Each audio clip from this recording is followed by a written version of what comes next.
Bismillah walhamdulillah salatu wassalamu ala Rasulullah sallallahu alayhi wasallam. Encroaching on others' rights is something in which no matter who does it and how it's done, at the end of the day, the oppressed has a right to beseech Allah subhanahu wa ta'ala's aid in the affair. And how they do it, never should it be done in haste or out of anger. But we are not acting out of haste or out of anger. For indeed, this all began in terms of fraudulent marriages which took place, or this one pertaining to the other kiddo. I was told that there was somebody interested in her. I said, okay, who is it? The mother's going to tell me that we're not going to tell you that person's name yet. This is the first conversation I had regarding this individual with the mother. She's hiding, deceiving, conniving, wanting to make sure that in her wicked ways, her children, her daughters mainly, would pursue and be as wicked too, so that they think that the numbers, there's three, or you have so many numbers, and that's going to take precedent, or that will assure something. But we don't care about any of that. We don't care about your organization. Why? Because we lived and we've seen they didn't do anything. They didn't knock at the door to say, what does your family need? Never did my family particularly get any type of assistance from the leader, Mubarak Jalani. Never. Okay, this is from, Sheikh, you don't have to pay your 10%. Never any of that. Never. You give dialogue, you give discourse on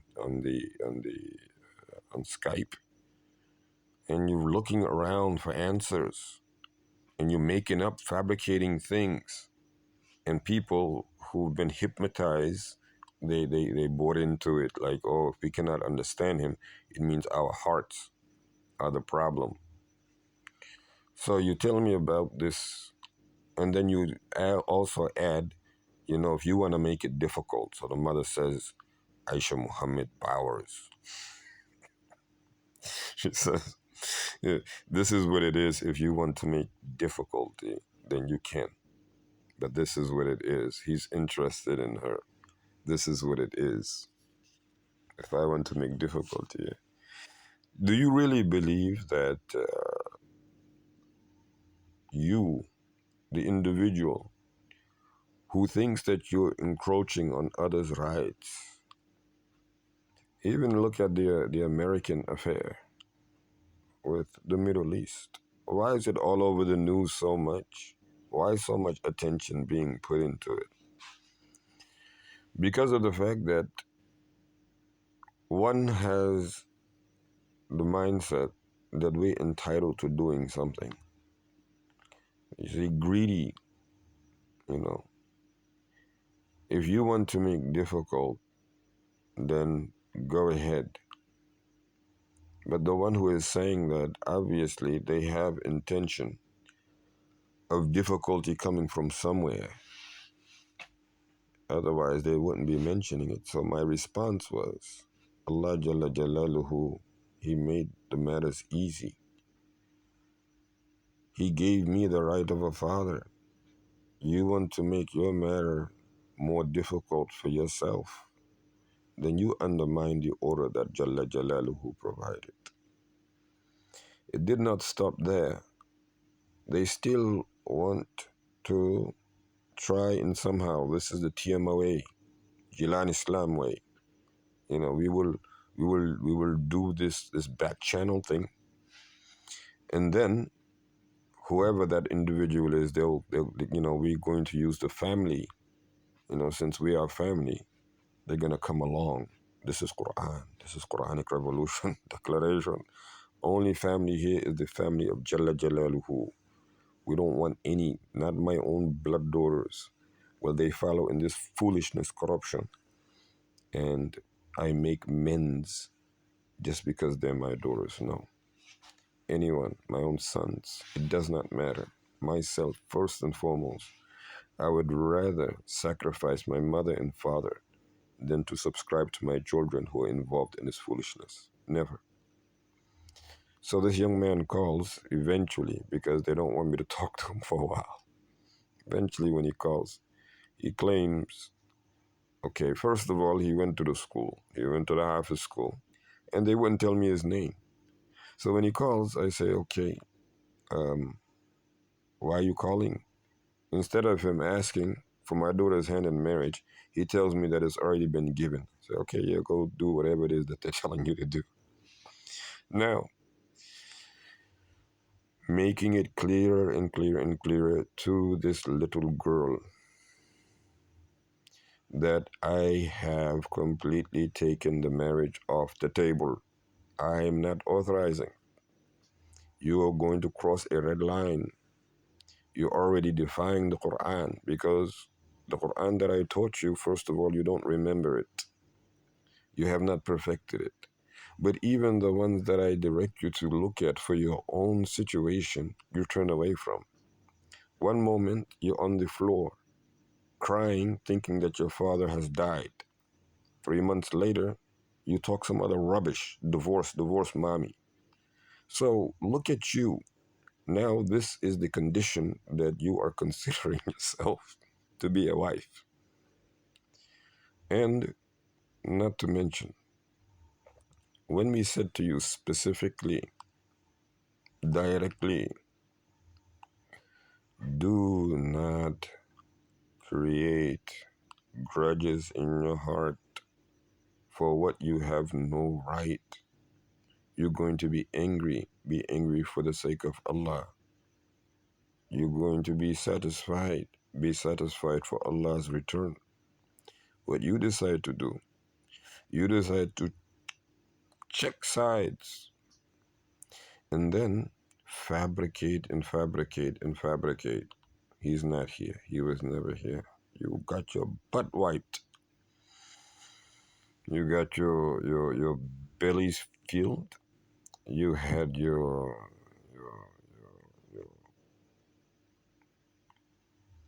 you had your thirst quenched. You had you were clothed. You were educated. I even have a picture you claimed, and you went on a lie saying I was never there. This Bowers lying, claiming these lies have encouraged and made it easy and fair seeming to you all both to be criminals. It's a criminal deed to encroach on others' rights. But it's even more so criminal that these are rights that were given to Allah Jalla Jalaluhu, made clear to you. Go read Surah number 49. You still, until this day, because just 3 days ago, did you read it? No. Nobody cares. None of you care, but that's fine. So, it's made to you, your uncle has no authority. The uncle, the mother, had no authority to give anybody's daughter away in marriage. The grandfather had no authority either. They all know that. They all knew that. And now, every single moment, well, first of all, since it's a rigged and a fraudulent marriage, whatever action is there is cursed and it is zina, it's fornication. That's number one. Number two, until the end of time, there is no going back on this. It is cursed by every letter, every rule, every sound of the Quran, every every symbol, every stretch, every deed that was done in according to the righteousness of what Allah Jalla Jalaluhu has revealed. This marriage is cursed. Period.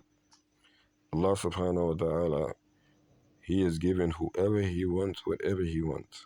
Those of us who want the worldly thing and this crowd and extravagance and all this, go for it. We have nothing for you. Whomsoever wants what is what Allah Jalla Jalaluhu, this is all we care for. And I don't want anyone ever, ever, ever, ever, ever, ever thinking after I am gone from this earth, once I leave this earth, that I am not happier than I am as I am sitting here today. I don't want anybody to think that. Whoever thinks that is sadly mistaken. I don't look towards anything more than I look forward to death. Why is that? Because I believe death is real and everything that's after it, there is no fraud, there's no makeup stuff. I hate what Jalla Jalaluhu hates. He hates lies. He hates fabricators and what they fabricate. He shuns those who utter his word. And this is a perfect example. They had every single right to abide by what Jalla Jalaluhu said, and they know it. But what do? Instead, they hide and manipulate and do anything that they like to do, and then go make salah, then go give zakah, then go give 10%. Worship those things. You're giving 10% for community. Worship the community. You're giving zakah so that you can talk about it later on, or so you can feel better about yourself. Keep doing that. That's what you want. Do it. That is not khushu'. That is not taqwa. And we don't care for any of it. And when we pass away, by Allah subhanahu wa ta'ala, those who are standing around mocking and thinking that, yeah, we're finally victorious because he has passed away. Finally, we are done with whatever it is that he was teaching us. I pray to Allah subhanahu wa ta'ala that you all get the disease that he mentions in the Quran for those of you who truly feels and thinks that way. And no one do we ask to be crying or sobbing over our funeral. In fact, we would rather there not be anyone who had any type of undermining situation with us. We don't want any of your prayers. We don't want any of you all's condolences to family members. We want none of that. We don't want any of it. We don't need any of it. And we don't want anybody to even think that they can use our family as a charity case. Prophets do not leave behind what can be inherited anyway. Okay? So, to make a long story short, this is within, as an example, is within our family, as an example for the entire humanity. Pay attention, follow along. This curse, as long as I'm alive, it's a curse. And as long as I'm alive, is proof that Allah has accepted that this is a curse. When I die, as soon as I get out of here, as soon as I leave the world, then this will indicate that, yeah, these people are now safe. But as long as I'm alive, and this mubahala, the same that was called on TMOA, the same mubahala that's called on all these other communities, we're waiting. You wait, we wait. Allah subhanahu wa ta'ala is sufficient for us. And what do you all have? You will see. You don't believe, we believe. You're not sincere, we're sincere. We'll see what is right, or who is right and who is wrong. But we're okay. We're calm, we're collective, we're patient, and we're persevering, and we're striving in the way of Jalla Jalaluhu, and that is suffice for us. By the way, the marriage itself has given yours truly a different, has elevated, because Allah subhanahu wa ta'ala has elevated yours truly, unfortunately, because the task and the hardships, the calamities that are most taxing are placed on those who love Allah subhanahu wa ta'ala the most. And when I got this news, I'm definitely going to come out with a statement, but I'm thankful to Allah that He has kept me at peace. Wassalamu alaikum wa rahmatullahi wa barakatuh.